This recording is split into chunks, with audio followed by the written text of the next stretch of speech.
Second, it is a mass. Breast masses are always suspicion of malignancy until unless proven otherwise. So because I know she's young, it's a mass present, I want to rule out all the possibilities. So I'll go for the basic one only, that is FNAC, so that I can have a cytology. Cytology will give me a definitive diagnosis. Remember, FNAC cannot differentiate between in situ. FNAC cannot differentiate between in situ and invasive malignancies. But it can tell me whether it is a tumor or not. That is more than enough for me. FNAC cannot differentiate between in situ and invasive, but it can at least tell me whether it is a benign or a malignant condition. So based on this, I can design my further investigation or treatment. देखिए, usually the mammography is contraindicated in less than कितना as sir? Sir change हो गया. Earlier also बता दो. Earlier we used to say mammography is contraindicated in age less than कितना? 35 sir. Earlier it was mammography is contraindicated in age less than 35. Now they say it is age less than 40. New answer would be age less than 40. So mammography is usually contraindicated. But if at all you perform a mammograph on a fibroadenoma patient, जो मैंने अभी आपको image दिखाया, that will be the presentation. You will see popcorn calcification. You will see popcorn calcification. So popcorn calcification is a peculiar finding that you see in the context of fibroadenoma. See, breast diseases are uniform. I tell you uniform because based on the calcifying pattern, you can actually make an estimate that what condition that the patient is having. If I say patient is having microcalcification, if the patient is having microcalcification, what is the likely cause? If the report says microcalcification, mammograph में microcalcification नजर आया, बताइए sir what is the likely cause? Immediately you think about malignancy. So remember, microcalcification indicates towards cancer. If I use the word like punctate calcification, punctate calcification किसके लिए sir? Punctate calcification. Mammograph में मुझे punctate, that is punched out distributed lesions of calcification किसके लिए देखोगे sir? Answer again remains as cancer. If I say rather than saying punctate, I say branching calcification. On a mammograph, the report says branching calcification. What is your answer now? Your answer will still not change. It remains as malignancy. Popcorn के लिए मैंने बता दिया, that is fibroadenoma. If I say powdery calcification, if I say powdery calcification, remember all fibrocystic disease. All fibrocystic disease of the breast can present with powdery calcification, which is referred to as ANDI. That is aberration in normal development and involution. All the benign breast conditions are now referred to as ANDI. So micro, punctate और branching आपने याद रखना है in the context of cancer. Powdery आपने context में याद रखना है in the context of ANDI or fibrocystic disease. If I say curvilinear, curvilinear किसमें देखोगे sir? Curvilinear pattern of calcification. Any indication of fat necrosis anywhere in the body.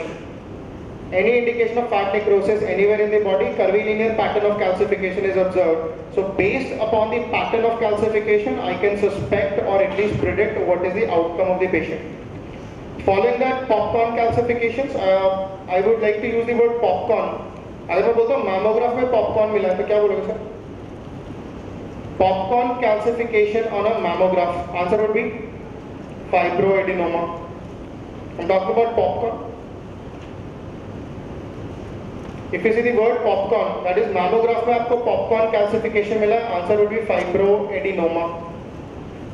Answer would be fibroadenoma. अगर मैं बोलता हूँ कि chest X-ray में मुझे popcorn calcification नजर आता है, what is the it's a condition? Pulmonary hamartoma. Pulmonary hamartoma.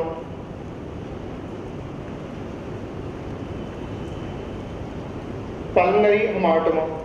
If I say I see popcorn calcification on MRI brain, so this is a difficult one. बता दो सर.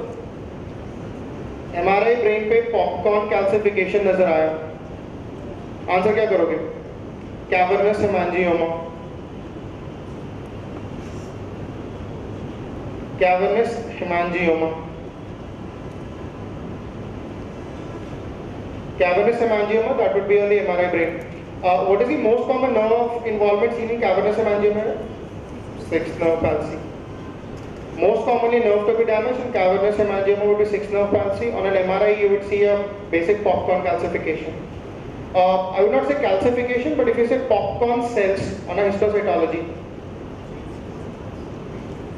popcorn cells कहाँ पे देखोगे इसमें?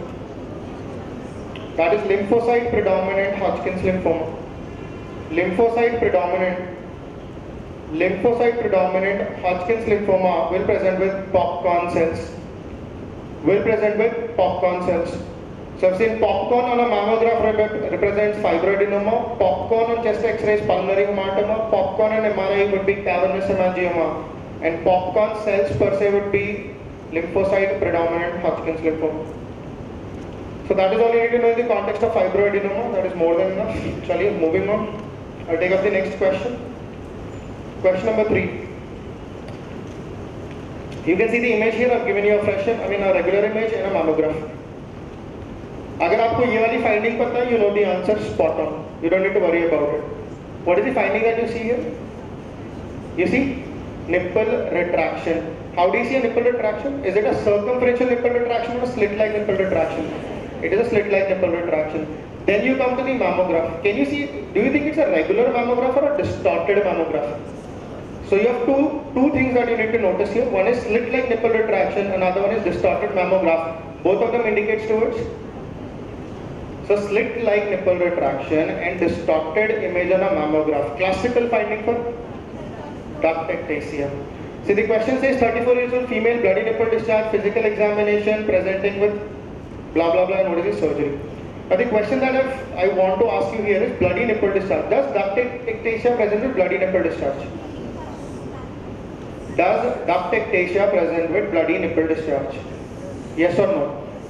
Remember, any form of discharge is possible in ductectasia, though most commonly you see is greenish nipple discharge. Any form of discharge is possible, but the most commonly seen is greenish nipple discharge. So I'll talk about ductectasia per se.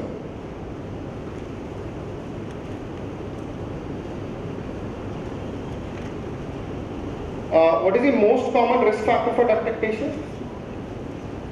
Most common risk factor for ductectasia. Boli sir. Most common risk factor, anybody? It happens to be smoking. Most common risk factor for ductectasia is smoking. Shall I tell you basic pathophysiology of ductectasia? I don't want anybody to write anything, just follow my lead. This is the basic representation. From the nipple, you have the ampulla, then you have the major lacticiferous duct that branching into minor lacticiferous ducts, then into the lobes. Ductectasia is a condition where you see the anomaly is present. Where you see the anomaly is present in the context.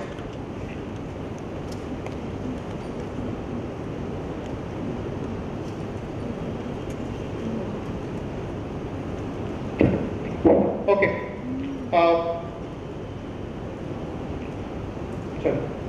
Ductectasia is a condition where it is the pathophysiology or the pathology usually occurs in the major lacticiferous duct.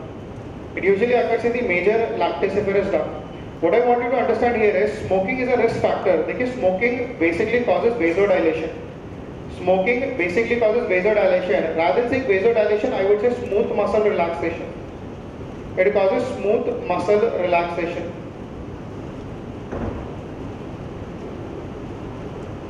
It causes smooth muscle relaxation. So when I talk about smooth muscle relaxation, the blood vessels are smooth muscles, so they relax. But the property of a blood vessel, they have a recoil property. They have a recoil property. So whenever they dilate, because of the recoil, they can come back to their normal position or normal structure. The point to be remembered here is even the major lacticiferous duct is lined by myoepithelial cells, which are also smooth muscles. Because they are smooth muscles, again the smoking will cause dilatation of the smooth muscles. But remember, the major lacticiferous ducts do not have the property of recoil. Now because this is going to dilate alternately on a regular basis, after a certain amount of time, it remains in a wavery fashion.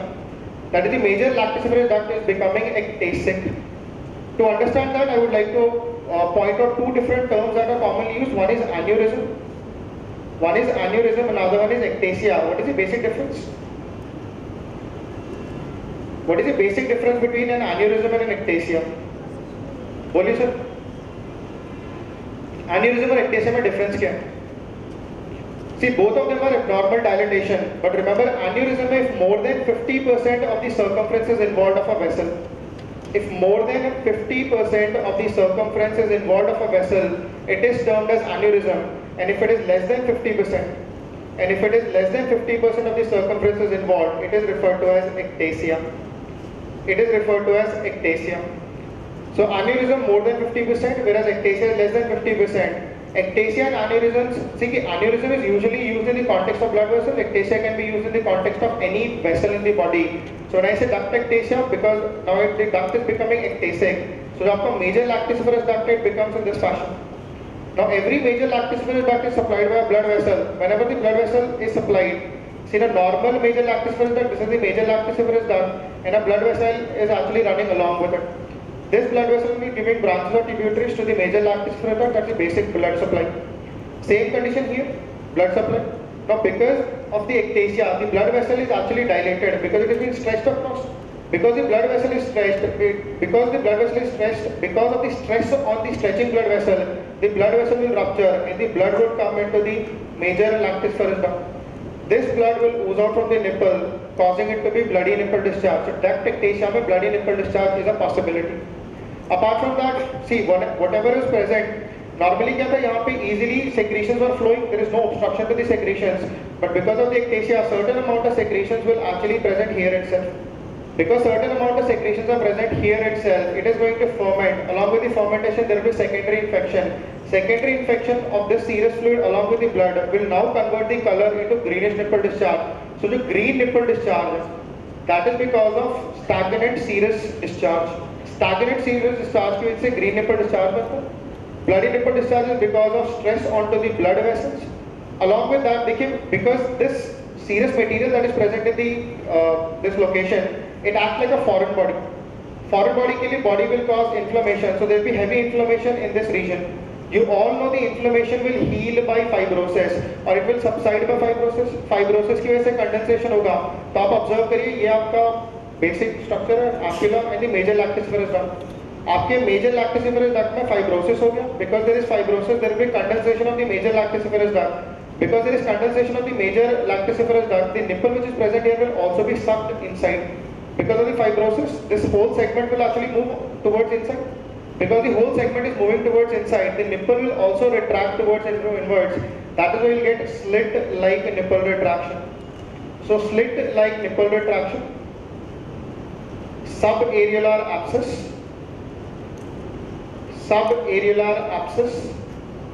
and discharge. And discharge are the classical findings that you see in the patient with duct ectasia. That you see in a patient with duct ectasia. So slit-like nipple discharge, subareolar abscess and discharge. If I say what is the most commonly seen discharge, your answer would be greenish nipple discharge. Otherwise, remember, all different forms of discharge are also present. They can also ask you black nipple discharge, that is also the answer for duct ectasia. They can ask you serous nipple discharge, they can ask you bloody nipple discharge. If I say what is the most common cause for bloody nipple discharge? Most common cause for bloody nipple discharge. Jaldi boliye sir. So the simple question, most common cause for bloody nipple discharge. Answer क्या करोगे sir? It would be duct papilloma. Answer would be duct papilloma. अगर duct papilloma answer या options में नहीं है, then you would pick up the next answer would be, बोलिए sir, malignancy.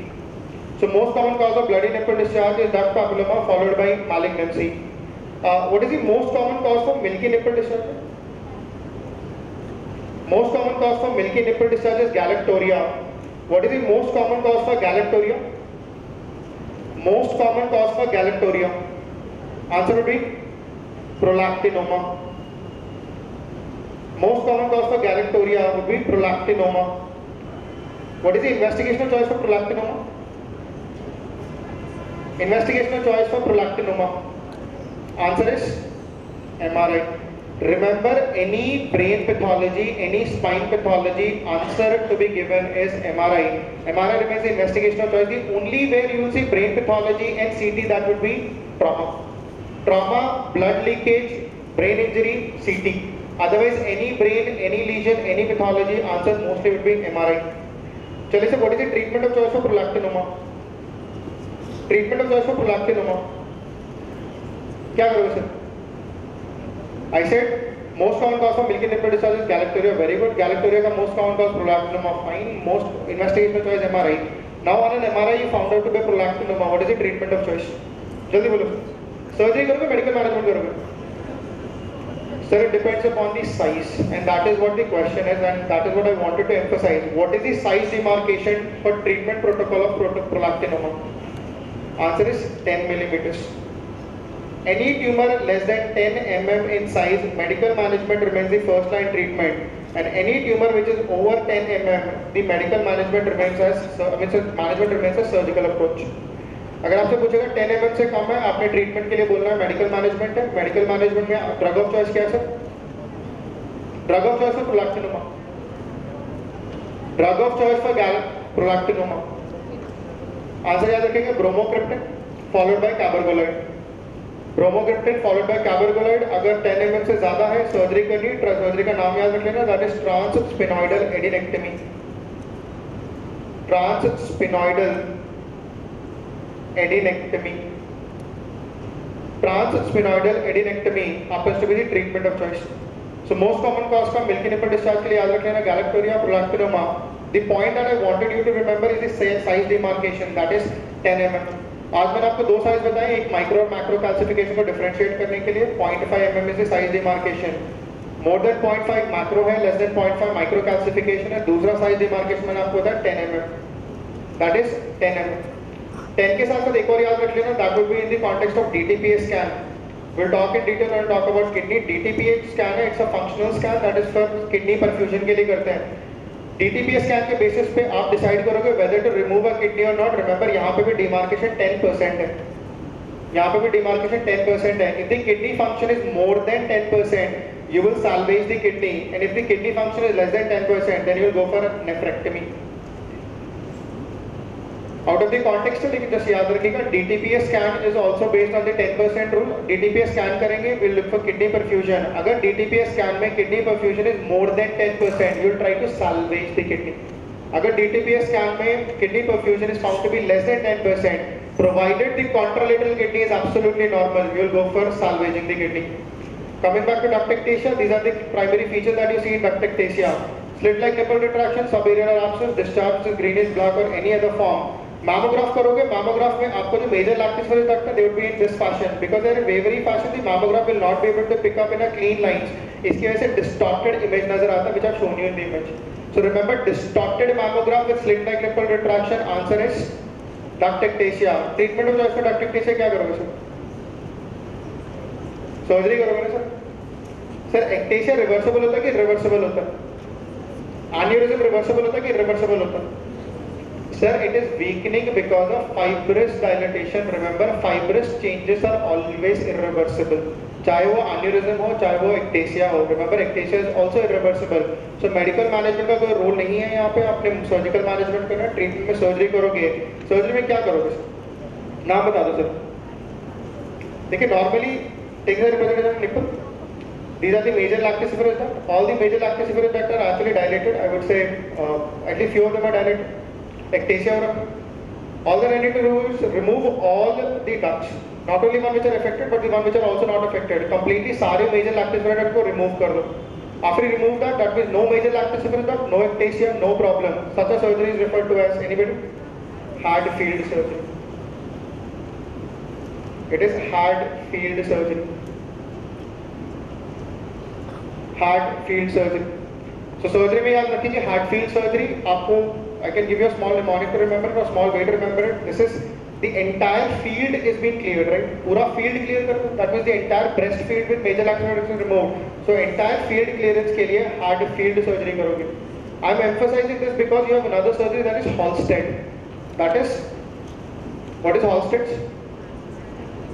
That is a context of mastectomy. We'll talk in detail, but अभी के लिए याद रखिए, Hadfield is to remove the entire one. अगर मैं सिर्फ एक ही मेजर लैक्टिफेरस डक्ट को निकालता हूँ, उसको क्या बोलते हैं sir? माइक्रोओडोडेक्टमी. If I say micro-ododectomy, that is removal of only one major lacticiferous duct. This is a treatment of choice for anybody? Duct papilloma.